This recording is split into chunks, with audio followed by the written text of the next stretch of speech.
ఆయన చెప్పిన మాట ఇంకోటి ఏంటంటే, ఎవరైతే కొంతమంది ఫిజికల్లీ ఛాలెంజ్డ్ పీపుల్ ఉన్నారో, వికలాంగులు ఉన్నారో, వీళ్ళందరికీనంట డోర్ డెలివరీ తీసుకెళ్ళి ఇద్దామని అంటున్నారు.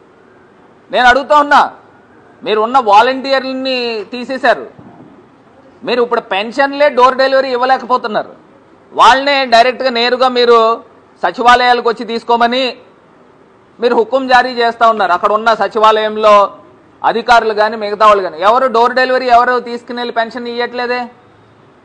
మరి అలాంటిది ఫిజికల్లీ ఛాలెంజ్డ్ పీపుల్ కంటే వీళ్ళు డోర్ డెలివరీ తీసుకెళ్ళి రేషన్ ఇస్తారంట. ఎవరు చెవుల్లో పువ్వులు పెడుతున్నారని అడుగుతున్నా. ఏది సక్రమంగా చేసే కార్యక్రమం లేదు, ఉన్న వాళ్ళందరినీ కూడా తీసేస్తూ ఉన్నారు. వీళ్ళంతా ఎవరండి? నిరుద్యోగులు. నిరుద్యోగుల్ని మాఫియా కిందన అభివర్ణించిన మహా గొప్ప వ్యక్తి చంద్రబాబు నాయుడు గారు. నిరుద్యోగుల్ని ఈ రకంగా ఆయన మాట్లాడిన మాటలు ఒకసారి ఆన్ చేయమ్మా. మరి ఈ రకంగా మాట్లాడుతూ ఆయన సాక్షాత్తు ఎన్టీ రామారావు గారే చెప్పారు. ఏమని చెప్పారు అని అంటే, చంద్రబాబు నాయుడు జామాత దశమగ్రహ అని చెప్పాడు.